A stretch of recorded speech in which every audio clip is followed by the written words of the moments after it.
Welcome to sports live presented by white plus pro sensitive toothpaste. আপনাদের সঙ্গে আছে আমি সঞ্জনা আইভি।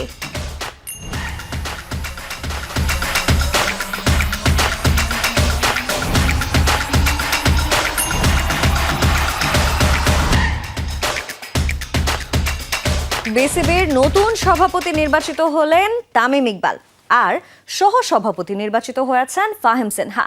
এর আগে ক্লাব ক্যাটাগরিতে সর্বোচ্চ ৭৩ ভোট পেয়ে বিসিবির পরিচালক নির্বাচিত হয়েছেন তিনি। ক্লাব ক্যাটাগরিতে ১৬ প্রার্থী লড়াই করলেও তামিম সহ নির্বাচিত হয়েছেন সাইদ ইব্রাহিম, ইসরাফিল খসরু, মাসুদুজ্জামান, ফয়সাল ইয়াসির, ফাহিম সিনহা, শানিয়ান তানিম, সাকিব আহমেদ, আসিফ রব্বানী, মির্জা ইয়াসের, রফিকুল ইসলাম ও ডাক্তার শামীম। তবে জেলা ও বিভাগীয় ক্রীড়া সংস্থার ১০ পরিচালকের মধ্যে ৭ জনই বিনা প্রতিদ্বন্দ্বিতায় নির্বাচিত হয়ে গেছেন। নির্বাচন হয়েছে শুধু খুলনা বিভাগের ২টি আর বরিশালে ১টি পরিচালক পদের জন্য, যেখানে বরিশাল বিভাগে ৪ ভোট পেয়ে বিজয়ী হয়েছেন মিজানুর রহমান, আর খুলনা বিভাগ থেকে সমান ১০ ভোট পেয়ে নির্বাচিত হয়েছেন শান্তনু ইসলাম ও শফিকুল আলম। বিনা প্রতিদ্বন্দ্বিতায় নির্বাচিত হয়ে গেছেন ক্যাটাগরি ৩-এর একমাত্র পরিচালকও। এনএসসি থেকে মনোনীত হয়েছেন সরফরাজ আহমেদ ও রুহুল আমিন। ২৫ পরিচালক মিলে বিসিবির সভাপতি মনোনীত করেছেন তামিম ইকবালকে।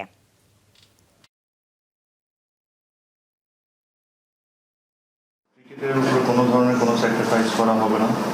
প্লেয়ারদেরকে যতটুকু রেসপেক্ট করার দরকার, not only the current cricketers, all the ex cricketers, every stakeholder in Bangladesh cricket will be respected. Bangladesh ক্রিকেটের যে রেপুটেশন ড্যামেজটা হয়েছে ওয়ার্ল্ড ওয়াইড, এই জিনিসটা কিন্তু আমি একা ঠিক করতে পারবো না। এখানে আপনাদের প্রত্যেকজনের আমার সাপোর্ট দরকার হবে। আর প্রত্যেকজন আমি শিওর যেখানে এই রুমের মধ্যে এমন কেউ নাই যে চায় না যে বাংলাদেশ ক্রিকেটকে ওয়ার্ল্ড ওয়াইড পজিটিভলি দেন। আমি শিওর প্রত্যেকজন জার্নালিস্ট, প্রত্যেকজন যারা বিসিবিতে কাজ করেন, ডিরেক্টরস, প্লেয়ার্স, এভরিওয়ান। বাট আমি আশা করি আপনারা এটা বুঝেন যে লাস্ট ১-১.৫ বছরে যা হয়েছে ওটা ঠিক ছিল না বাংলাদেশ ক্রিকেটে। আমি এখানে কাউকে দোষারোপ করবো না, কাউকে দিকে আঙুল দিব না। বাট যেটা হয়েছে ওটা অ্যাডমিট আমাদের করতে হবে। আর আমাদের যদি এই জায়গা থেকে বের হয়ে আসতে হয়, এটা আমার পক্ষে একা করা সম্ভব না। এটা আপনাদের সবার সাপোর্টটা আমার দরকার হবে। আমরা একসাথে মিলে এই যে বাংলাদেশ ক্রিকেটের যে রেপুটেশন ড্যামেজটা হয়েছে, এই জিনিসটা আমাদের ঠিকঠাক করতে হবে। তামিম ইকবালের জন্য থাকছে অনেক অনেক শুভকামনা। বাংলাদেশের বিপক্ষে ওয়ানডে সিরিজের আগে মিরপুরে প্রথমবারের মতো অনুশীলন করেছে অস্ট্রেলিয়া দল। রোববার সকাল ১০টা থেকে প্রায় ঘণ্টা ৩ একাডেমি মাঠে প্রস্তুতি সারেন অজিরা। লেগ স্পিনে বাড়তি সতর্ক সফরকারীরা। এদিকে দুপুর ২টা থেকে অনুশীলন করেছে বাংলাদেশও। মিরপুরের একাডেমি মাঠে ২ স্টাম্প গেড়ে অ্যাডাম জাম্পার বোলিং অনুশীলন। উইকেটের পেছনে জশ ইংলিশ। বাংলাদেশের কন্ডিশনে স্পিন কত বড় ভূমিকা রাখতে পারে সেটা ভালো করেই জানেন এই অজি লেগ স্পিনার। প্রায় ১৫ বছর পর আবারও অস্ট্রেলিয়ার বিপক্ষে দ্বিপাক্ষিক ওয়ানডে সিরিজ। ঘরের মাঠে সেই সিরিজকে সামনে রেখে রোববার প্রথমবারের মতো অনুশীলন করেছে অজিরা। পূর্ব নির্ধারিত সকাল ১০টা থেকে শুরু হয় অনুশীলন। মূল মাঠে ওয়ার্ম আপ শেষে একাডেমি মাঠে ব্যাট বলের প্রস্তুতিতে নামেন সফরকারীরা। Alex Carey, Matt Renshaw, Josh Inglis, Cameron গ্রিনরা ব্যাট হাতে নেটে ছিলেন লম্বা সময়। লেগ স্পিনে বাংলাদেশি তাহসিনের বিপরীতে ঘাম ঝরিয়েছে অজি ব্যাটাররা। প্রতিপক্ষের স্কোয়াডে আছেন রিশাদ হোসেন, তার জন্যই যে বাড়তি সতর্কতা। ওয়ানডে সিরিজে নেই ট্রাভিস হেড। প্রথম ওয়ানডেতে থাকার সম্ভাবনা নেই অধিনায়ক মিচেল মার্শেরও। তবে স্কোয়াডে যারা আছেন বাংলাদেশের জন্য কঠিন চ্যালেঞ্জ ছুড়ে দিতে পারেন তারুণ্য আর অভিজ্ঞতার মিশেলে গড়া এই অজি স্কোয়াড। এদিকে দুপুর ২টা থেকে অনুশীলন করেছে টিম টাইগার। নিরুত্তাপ বিসিবি নির্বাচনের দিন বিকেল ৫টা পর্যন্ত প্রস্তুতি সারে তামিম লিটনরা। শুরুতে উইকেট দেখেন মেহেদী হাসান মিরাজ। লম্বা সময় উইকেটে দাঁড়িয়ে বোঝার চেষ্টা করেন টাইগার অধিনায়ক। ক্রিকেট অপারেশনস ম্যানেজার শাহরিয়ার নাফিস, প্রধান নির্বাচক হাবিবুল বাশারকেও দেখা যায় উইকেটের পাশে টনি হেমিংয়ের সাথে আলোচনায়। অস্ট্রেলিয়ার বিপক্ষে সিরিজে বড় ফ্যাক্টর যে হতে পারে উইকেট। এদিন কোচ মোহাম্মদ সালাউদ্দিনের সাথে আলাদা সময় শলা পরামর্শ নিতে দেখা গেছে তানজিদ তামিমকে। নাহিদ রানা যেমন বোলিংয়ে শান দিয়েছেন, তেমনি সৌম্য লিটনরা নেটে নিজেদের ঝালিয়ে নিয়েছেন বেশ লম্বা সময়। স্পষ্টতই পাকিস্তানের পর অজি বধ করতে অনুশীলনে কমতি রাখতে চায় না টিম ম্যানেজমেন্ট। হাসান আল বারুফ, যমুনা স্পোর্টস, ঢাকা। বিশ্বকাপ প্রস্তুতির অংশ হিসেবে হন্ডুরাসের বিপক্ষে 2-0 গোলে জিতেছে আর্জেন্টিনা। মিশরকে 2-1 গোলে হারিয়েছে ব্রাজিল। একই ব্যবধানে চিলির বিপক্ষে জিতেছে পর্তুগাল। যুক্তরাষ্ট্রকে হারিয়েছে জার্মানি। নিউজিল্যান্ডের বিপক্ষে 1-0 গোলে জিতেছে ইংল্যান্ড। হন্ডুরাসের বিপক্ষে 2-0 গোলে জিতে বিশ্বকাপ প্রস্তুতি দারুণভাবে নিল আর্জেন্টিনা। ম্যাচের 37তম মিনিটে পেনাল্টি থেকে বর্তমান বিশ্ব চ্যাম্পিয়নদের এগিয়ে দেন লাউতারো মার্টিনেজ। দ্বিতীয়ার্ধে ব্যবধান বাড়ান জিউলিয়ানো সিমিওনে। আর্জেন্টিনা আক্ষেপ করতে পারে 9টা অন টার্গেট শট করেও গোল পেয়েছে মাত্র 2টা। এই ম্যাচে খেলেননি লিওনেল মেসি, এমি মার্টিনেজ। মিশরকে 2-1 গোলে হারিয়েছে ব্রাজিল। ম্যাচের 7ম মিনিটে মিশর গোলরক্ষকের ভুলে গোল করেন ব্রুনো গিমারেস। 4 মিনিট পর ব্রাজিলের অভিজ্ঞ ডিফেন্ডার মার্কিনিওসের ভুলে বল পান মুস্তফা জিকো। সমতা ফেরানেই ইজিপশিয়ান। ম্যাচের 52 মিনিটে জোরালো শটে গোল করে ব্যবধান বাড়ান দ্বিতীয়ার্ধে মাঠে নামা এনরিক। এই ম্যাচে খেলেননি চোট পাওয়া নেইমার। ঘরের মাঠে চিলির বিপক্ষে 2-1 গোলে জিতেছে পর্তুগাল। 36তম মিনিটে অফসাইডের ফাঁদে পড়ে বাতিল হয় ক্রিস্টিয়ানো রোনালদোর গোল। গোলশূন্য প্রথমার্ধের বিরতির আগে মেজাজ হারিয়ে লাল কার্ড দেখেন পর্তুগালের রাফায়েল লেয়াও, চিলির আইভান রোমান। বিরতির পর রোনালদোর বদলি গঞ্জালো গেদেসের নৈপুণ্যে 58তম মিনিটে এগিয়ে যায় পর্তুগাল। 75তম মিনিটে ব্যবধান বাড়ান ব্রুনো ফের্নান্দেজ। যোগ করা সময়ের দ্বিতীয় মিনিটে ব্যবধান কমান লুকাস কেপেদা।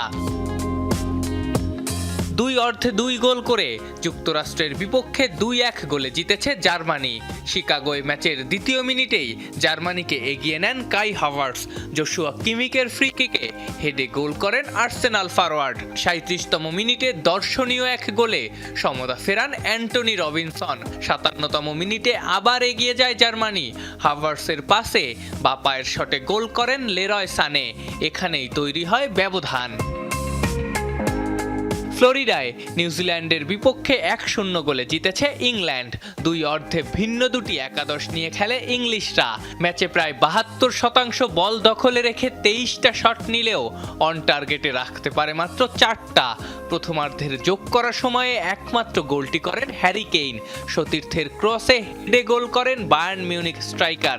ইংল্যান্ডের record goal scorer Kane club ও জাতীয় দল মিলিয়ে এই মৌসুমে 57 ম্যাচে করলেন 67 গোল। আফনান পিয়াল, যমুনা স্পোর্টস। 2026 সালে বিশ্বকাপ জিতবে কিলিয়ান এমবাপ্পের ফ্রান্স। সেই সাথে সোনালি এই ট্রফি জেতার দৌড়ে ফ্রান্সের পরে এগিয়ে আছে স্পেন, আর্জেন্টিনা, ব্রাজিল। বিশ্বকাপের বাকি আর মাত্র কদিন। তাই তো মাঠের লড়াই শুরুর আগেই বিশ্বজুড়ে শুরু হয়ে গেছে নানা সমীকরণ আর ভবিষ্যৎবাণী। এবার কার হাতে উঠছে সোনালি ট্রফি, সেটি নিয়েই বিশেষ জরিপ প্রকাশ করেছে আন্তর্জাতিক সংবাদ সংস্থা রয়টার্স।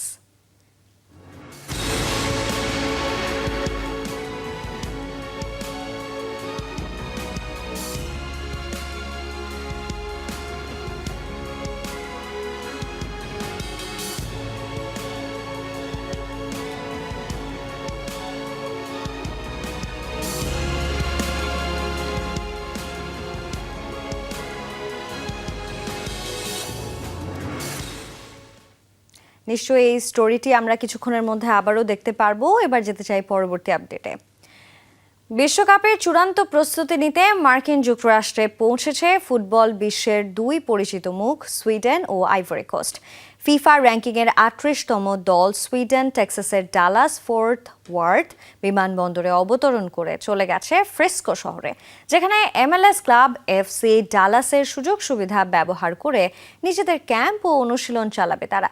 এফ গ্রুপে থাকা সুইডিশরা আগামী 14 জুন মেক্সিকোর মন্টেরিতে টিউনিশিয়ার বিপক্ষে ম্যাচ দিয়ে তাদের বিশ্বকাপ মিশন শুরু করবে। অন্যদিকে ফিফা র্যাঙ্কিংয়ের 33 নম্বরে থাকা আফ্রিকার পরাশক্তি আইভরি কোস্ট এসে পৌঁছেছে পেনসিলভেনিয়ার ফিলাডেলফিয়াতে। সেখান থেকে সংক্ষিপ্ত সফর শেষে ডেলওয়ারের উইলমিংটন শহরের ঐতিহ্যবাহী হোটেল ডু পন্টে আস্তানা গেড়েছে দলটি। মার্কিন যুক্তরাষ্ট্রে অবস্থানকালে তারা MLS ক্লাব ফিলাডেলফিয়া ইউনিয়নের মাঠে অনুশীলন করবে। ই গ্রুপে থাকা আইভরি কোস্ট আগামী 14 জুন ফিলাডেলফিয়াতে ইকুয়েডরের মুখোমুখি হবে। অবশেষে অবসান হলো দীর্ঘ প্রতীক্ষার। 2024 সালের সাফ চ্যাম্পিয়ন হওয়ার প্রতিশ্রুত 1.5 কোটি টাকার পুরস্কার বুঝে পেয়েছেন সাবিনা রূপনারা। বাফুফের নবনির্বাচিত কমিটির প্রথম সভার সিদ্ধান্তের দীর্ঘ 1.5 বছর পর রোববার সকালে নারী ফুটবলারদের ব্যাংক অ্যাকাউন্টে এই অর্থ জমা হয়। চ্যাম্পিয়ন স্কোয়াডের 23 জন ফুটবলারের প্রত্যেকে পেয়েছেন 5 লাখ টাকা করে, আর বাকি 35 লাখ টাকা ভাগ করে দেয়া হচ্ছে কোচিং স্টাফ ও টিম ম্যানেজমেন্টের মধ্যে। মূলত নির্বাহী কমিটির সদস্যদের অর্থ প্রদানের অনীহা ও নানা জটিলতায় এই অর্থ দিতে দফায় দফায় ডেডলাইন পার করতে হয় বাফুফেকে। ভারতের গোয়ায় চলতি সাফ টুর্নামেন্টের ফাইনালের আগেই টাকা দেওয়ার পরিকল্পনা থাকলেও ব্যাংকিং জটিলতায় আজ সপ্তাহের শুরুতে মেয়েদের মুখে ফুটল চওড়া হাসি। বিশ্বকাপ খেলার উদ্দেশ্যে দেশ ছাড়ার আগে পবিত্র কোরআন স্পর্শ ও চুম্বন করেছেন ইরান জাতীয় ফুটবল দলের সদস্যরা। শনিবার আন্তালিয়া বিমানবন্দরে দেখা গেল পবিত্র কোরআন চুম্বনের এই দৃশ্য। নানা কারণে একসময় বিশ্বকাপে ইরানের অংশগ্রহণ নিয়ে তৈরি হয়েছিল অনিশ্চয়তা, তবে সময়ের সঙ্গে সেই শঙ্কা অনেকটাই দূর হয়েছে। বিশ্বকাপ খেলার জন্য ভিসাও পেয়ে গেছেন ফুটবলাররা। বড় কোনো টুর্নামেন্টে যাওয়ার আগে কিংবা কোনো গুরুত্বপূর্ণ ম্যাচের শুরুতে পবিত্র কুরআন স্পর্শ ও চুম্বন করা ইরান ফুটবল দলের এটাই রীতি। 2026 সালের ফিফা বিশ্বকাপে অংশ নিতে যাওয়ার আগে তেহরান থেকে বিদায় নেয়ার সময়ও দেখা গেল একই দৃশ্য। শনিবার আন্তালিয়া বিমানবন্দরে দেখা গেল পবিত্র কোরআন চুম্বনের এই রীতি। মাঠের বাইরে রাজনৈতিক নানা ইস্যুতে আলোচনায় ইরান এবং দেশটার বিশ্বকাপ ফুটবল দল। বিশ্বকাপের বিমানে ওঠার আগে কোরআন চুম্বনের এই ধর্মীয় রীতি রাজনৈতিকভাবে স্পর্শকাতর এই পরিস্থিতির মধ্যেও দলকে এক সুতোয় রাখবে, একে অন্যের প্রতি বিশ্বাস রাখতে উদ্বুদ্ধ করবে বলেই মত বিশ্লেষকদের। কেননা খেলাধুলায় যে বিশ্বাস সবচেয়ে গুরুত্বপূর্ণ। নানা কারণে একসময় বিশ্বকাপে ইরানের অংশগ্রহণ নিয়ে তৈরি হয়েছিল অনিশ্চয়তা, তবে সময়ের সঙ্গে সঙ্গে সেই শঙ্কা অনেকটাই কেটে গেছে। বিশ্বকাপ খেলার জন্য ভিসাও পেয়ে গেছেন ফুটবলাররা। তবে ইরানের গণমাধ্যমের খবর, দেশটার অনেক কর্মকর্তা এখনও ভিসা পাননি। অবশ্য তারা দলের সঙ্গে মেক্সিকো সফরে যাবেন। তাদের যুক্তরাষ্ট্রের ভিসা পাওয়ার জন্য কাজ সেখান থেকেই চলমান থাকবে। বিশ্বকাপের 3টা ম্যাচই যুক্তরাষ্ট্রের মাটিতে হলেও ইরান তাদের ঘাঁটি গেড়েছে মেক্সিকোতে। উত্তর আমেরিকায় অনুষ্ঠেয় ফুটবল বিশ্বকাপ চলাকালীন তারা সেখানে বেস ক্যাম্প করে অনুশীলন করবে। শুরুতে অবশ্য যুক্তরাষ্ট্রেই প্রস্তুতি ক্যাম্প করার কথা ছিল দলটার। বিশ্বকাপে 6 বার অংশ নিলেও কখনো গ্রুপ পর্বের বাধা পেরোতে পারেনি ইরান। এবার ইতিহাস গড়তে তাদের সামনে নিউজিল্যান্ড, বেলজিয়াম ও মিশর। আর সেটা করতে পারলে বিশ্বকাপ মঞ্চে নিজেদের সেরা সাফল্যের নতুন অধ্যায় লিখবে মধ্যপ্রাচ্যের এই ফুটবল শক্তি। আফনান পিয়াল, যমুনা স্পোর্টস। 2026 সালে বিশ্বকাপ জিতবে কিলিয়ান এমবাপ্পের ফ্রান্স। সেই সাথে সোনালি এই ট্রফি জেতার দৌড়ে ফ্রান্সের পরে এগিয়ে আছে স্পেন, আর্জেন্টিনা ও ব্রাজিল। বিশ্বকাপের বাকি আর মাত্র কদিন, তাই তো মাঠের লড়াই শুরুর আগে বিশ্বজুড়ে শুরু হয়ে গেছে নানা সমীকরণ আর ভবিষ্যৎবাণী। এবার কার হাতে উঠছে সোনালি ট্রফি, সেটি নিয়েই বিশেষ জরিপ প্রকাশ করেছে আন্তর্জাতিক সংবাদ সংস্থা রয়টার্স। বিশ্বকাপ যত ঘনিয়ে আসছে ততই বাড়ছে এর উত্তাপ। চূড়ান্ত লড়াই শুরুর আগেই বিশ্বজুড়ে শুরু হয়ে গেছে চুলচেরা গাণিতিক সমীকরণ, ট্যাকটিক্যাল বিশ্লেষণ আর হাজারো ভবিষ্যৎবাণী। কোটি ভক্তের মনে এখন একটাই প্রশ্ন, কার ঘরে উঠছে বিশ্বকাপের এই সোনালী ট্রফি? বাজার বিশেষজ্ঞ ও 160 জন অর্থনীতিবিদের উপর চালানো রয়টার্স পোলে ট্রফি জয়ের দৌড়ে সবচেয়ে এগিয়ে রাখা হয়েছে ইউরোপের দলগুলোকে। জরিপ অনুযায়ী 2026 বিশ্বকাপ জয়ের সবচেয়ে বড় দাবিদার সাবেক বিশ্ব চ্যাম্পিয়ন ফ্রান্স। বিশেষজ্ঞ ফুটবলীয় স্কিল, স্কোয়াডের ডেপথ এবং খেলোয়াড়দের বর্তমান বাজার মূল্য বিবেচনায় সর্বোচ্চ 35% ভোট পেয়ে ফেভারিটের তালিকায় সবার শীর্ষে রয়েছে ফরাসিরা। তাদের ঠিক পেছনেই রয়েছে লুই দে লা ফুয়েন্তের অধীনে টিকিটাকা ফুটবলের নতুন জোয়ার আনা দুর্দান্ত স্পেন। সাম্প্রতিক সময়ে আন্তর্জাতিক ফুটবলে ধারাবাহিক পারফরমেন্সের পুরস্কার হিসেবে 31% ভোট পেয়ে দ্বিতীয় স্থানে রয়েছে উঠতে থাকা ইউরো চ্যাম্পিয়নরা। বিশেষজ্ঞদের মতে ট্রফি জয়ের মূল লড়াইটা হবে এই দুই ইউরোপীয় পরাশক্তির মাঝেই। তবে তবে ল্যাটিন আমেরিকার দুই জায়ান্ট আর্জেন্টিনা ও ব্রাজিলের সমর্থকদের জন্য এই পোল কিছুটা হতাশাজনক। লিওনেল মেসির বর্তমান বিশ্ব চ্যাম্পিয়ন আর্জেন্টিনা মাত্র 9% ভোট পেয়ে রয়েছে তৃতীয় স্থানে, আর 5বারের বিশ্ব চ্যাম্পিয়ন ব্রাজিলকে মাত্র 5% মানুষ সম্ভাব্য বিজয়ী ভাবছেন। এছাড়া ক্রিশ্চিয়ানো রোনাল্ডোর পর্তুগাল 7% এবং 3 লায়ন্স ইংল্যান্ড পেয়েছে 6% ভোট। সাবেক 4বারের চ্যাম্পিয়ন জার্মানির উপর ভরসা রাখছেন মাত্র 3% বিশেষজ্ঞ। তালিকায় মাত্র 1% করে ভোট পেয়েছে নেদারল্যান্ডস, এশিয়ান পরাশক্তি জাপান, অন্যতম আয়োজক দেশ মেক্সিকো এবং গত বিশ্বকাপের সেমিফাইনালিস্ট মরক্কো। গত 11 মে থেকে 5 জুন পর্যন্ত চালানো এই জরিপে ফুটবলীয় শক্তির পাশাপাশি দলগুলোর বর্তমান ও অর্থনৈতিক বাজার মূল্যকেও বিবেচনায় নিয়েছেন বিশেষজ্ঞরা। কিন্তু কাগজে কলমে এই হিসাব বা অর্থনীতিবিদদের এই পূর্বাভাস মাঠের লড়াইয়ে কতটা সত্যি প্রমাণিত হয় তা দেখতেই মুখিয়ে আছে পুরো ফুটবল বিশ্ব। সাঞ্জনা আইভি, যমুনা স্পোর্টস। বিশ্বকাপের আগে হঠাৎ দুঃসংবাদ পেল আর্জেন্টিনা। অনুশীলনে চোট পেয়ে বিশ্বকাপ থেকে ছিটকে গেছেন ডিফেন্ডার লিওনার্দো বালের্দে। নিয়মিত একাদশের ডিফেন্ডার ক্রিশ্চিয়ান রোমেরো এখনও সেরে ওঠেননি। এর মধ্যে ধাক্কা হয়ে এলো অনুশীলনে অলিম্পিক মার্শেই লিওনার্দো বালের্দের চোট। বিশ্বকাপের ঠিক আগে আর্জেন্টিনার কোচ লিওনেল স্কালোনির কপালে ভাঁজ আরেকটু বড় হলো। পেশির চোটে তার ছিটকে যাওয়ার খবরের মধ্যেই নিশ্চিত করেছে আর্জেন্টিনা ফুটবল অ্যাসোসিয়েশন। এখন 55 জনের প্রাথমিক দল থেকে অন্য কোনো ডিফেন্ডারকে বেছে নিতে হবে স্কালোনিকে। মাঠের বল গড়ানোর আগেই বিশ্বজুড়ে শুরু হয়ে গেছে ফুটবল বিশ্বকাপের উন্মাদনা। তবে এই উত্তেজনার পারদ এবার শুধু মানুষের মধ্যেই সীমাবদ্ধ নেই, ছড়িয়ে পড়েছে পশু পাখিদের মাঝেও। বিশ্বকাপের অন্যতম আয়োজক শহর মেক্সিকোর গুয়াদালাহারার একটি চিড়িয়াখানায় বসেছে এক অভিনব ফুটবল ভবিষ্যৎ বক্তাদের আসর। মাঠের লড়াইয়ে কোন দল শেষ হাসি হাসবে তা আগেভাগেই জানিয়ে দিচ্ছে চিড়িয়াখানার হাতির দল থেকে শুরু করে সিংহ, জিরাফেরা। ফুটবল বিশ্বকাপের বল মাঠে গড়াতে বাকি আর মাত্র কয়েকটা দিন। তার আগেই মেক্সিকোর গুয়াদালাহারা চিড়িয়াখানায় শুরু হয়ে গেছে আসল উত্তেজনা। খাবার, জার্সি কিংবা বলের মতো পছন্দের জিনিস বেছে নিয়ে পশু পাখিরা রায় দিচ্ছে কে জিতবে বিশ্বমঞ্চের লড়াইয়ে। উদ্বোধনী ম্যাচে স্বাগতিক মেক্সিকোর মুখোমুখি হবে দক্ষিণ আফ্রিকা। আর এই ম্যাচ নিয়ে ভবিষ্যৎবাণী করতে গিয়ে শান্তি এবং কেনিয়া নামের দুটি হাতি কোনো দ্বিধা ছাড়াই বেছে নিয়েছে মেক্সিকোর পতাকা। চিড়িয়াখানার যোগাযোগ বিভাগের প্রধান ডানায়ে ভাস্কুয়েজ পশু পাখিদের অংশগ্রহণ নিয়ে এই ভিন্ন আয়োজনের কথা তুলে ধরলেন গণমাধ্যমের ক্যামেরায়। আমরা পশু পাখিদের সামনে তাদের পছন্দের খাবার আর বিভিন্ন দলের প্রতীক রেখেছিলাম। বেশ কয়েকটি প্রজাতির পশু পাখি কোনো জোর জবরদস্তি ছাড়াই সম্পূর্ণ স্বাধীনভাবে তাদের পছন্দের দল বেছে নিয়েছে। বিশেষ করে মেক্সিকোর ম্যাচগুলো নিয়ে ওদের আগ্রহ ছিল দেখার মতো। হাতির পরেই আসে গরিলা বাহিনীর পালা। স্পেন আর উরুগুয়ের মধ্যকার হাই ভোল্টেজ ম্যাচে তাদের বাজি উরুগুয়ের পক্ষে।